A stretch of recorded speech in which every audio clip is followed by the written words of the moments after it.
যুবকদের একটা প্রবলেম হচ্ছে বর্তমান সময় মোবাইল ফোন। বলেন কি প্রবলেম? Mobile phone. বেশিরভাগ যুবক মোবাইল নিয়ে পাগল, এখন অলওয়েজ মোবাইল ফোন নিয়ে ব্যস্ত থাকে। একটা যুবকের মোবাইলের পেছনে যে সময়টা যায় সে সময় সে আল্লাহর পেছনে কাটায় না।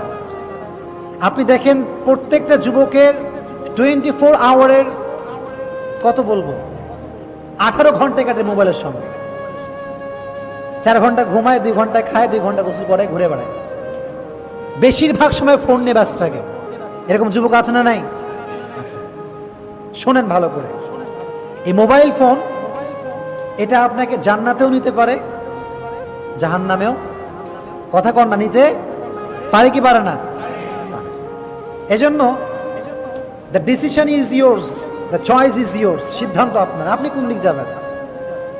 এখন দেখি অনেক যুবকরা ফেসবুকের ওদের আইডিতে ঢোকায় যায় না। আইডিতে ঢুকলে নায়িকাদের ছবি, অমুক মুভির সং, অমুক মুভির ক্লিপ সব শেয়ার করে ওদের টাইম লাইনে। কিন্তু একটা হাদিস শেয়ার করে না, একটা আয়াত শেয়ার করে না, একটা ভালো ছবি শেয়ার করে না। আর খাইছে একটা, বাংলাদেশ তো এখন চলে মিমির উপরে। মিমি এই নামটা শোনেন না মনে আপনারা? খালি মিমি, এগুলো মেক করার খালি ভিডিও চলে, ফেসবুকে ফটো আপলোড করে। আচ্ছা, এইটা কি কোনো টাইমের অর্থ হতে পারে? Time, you should spend your time with your Lord, with your Allah সুবহানাহু ওয়া তাআলা। সময় কাটাবেন একজনের সঙ্গে, চিল্লায় বলেন তিনি কে? বলেন না তিনি কে? কিন্তু যুবকরা সারা রাত মনে করেন যে আপনার শুয়ে যায় 9টার সময় কিংবা 10টার সময়, কিন্তু ঘুমায় না 10টার সময়। 2টা, 3টা, 4টা পর্যন্ত মোবাইল ফোন চলে। চলে না? এটা তো সরকারি কোয়ার্টার হাউস, কিন্তু ওয়াইফাইয়ের অভাব নাই মনে হয়। ওয়াইফাই যার বাসায় আছে, এটা যে কি বড় গজব হয়ে গিয়েছে এটা বলার ভাষা নাই। একদিক থেকে নিয়ামত, আর একদিক থেকে গজব।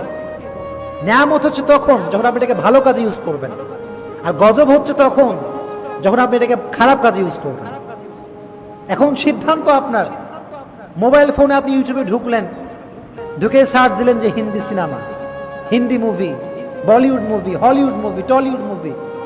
তাহলে মোবাইলটা কি জান্নাতের কারণ হবে না জাহান্নামের কারণ হবে? কোন না কিসের কারণ হবে? জাহান্নামের কারণ। এই জন্য আমরা চাই, আমরা জান্নাতি হতে চাই। আর এই মোবাইল ফোনটা আমাদের জান্নাতে যাওয়ার পথে অনেক বড় বাধা হয়ে দাঁড়িয়েছে। যুবকদের এই যে এত পথভ্রষ্টতা, আপনি দেখেন অনেক যুবক এখন এই অনলাইনে এই সমস্ত মোবাইল ফোন পেয়ে কার সঙ্গে কোথায় সম্পর্ক, যুবকের লাইফ শেষ। এরকম হয় কি হয় না? হয় না? সর্বনাশ। আর যুবকরা পাগল, ফেক আইডি কোড থেকে একটা রিকোয়েস্ট পাঠায়, মনে করে হায় হায় হায় হায় একটা মেয়ে রিকোয়েস্ট পাঠাইছে রে, কপাল খুলে গেছে আমার। এই যে শুরু করে, রাত নাই দিন নাই, সারা রাত চ্যাটিং করে। এই লাইফটা আপনার লাইফে কোনো সফলতা আনবে না। এজন্য কোনো যুবকের যদি এই প্রবলেম থাকে যে অলওয়েজ ফোনের সঙ্গে বিজি, অলওয়েজ মোবাইল ফোনে বিজি, অলওয়েজ টিভি নিয়ে বিজি, অলওয়েজ মুভি নিয়ে বিজি, এটাকে ওভারকাম করতে হবে। এই লাইফ থেকে ফিরে আসতে হবে। এই লাইফের বাইরে আর একটা লাইফ আছে যে আল্লাহ আপনাকে দিয়েছে। এজন্য আমাদের জীবনের সবচাইতে গুরুত্বপূর্ণ যে জিনিসটা হচ্ছে আমাদের সময়। আমাদের কি বলেন?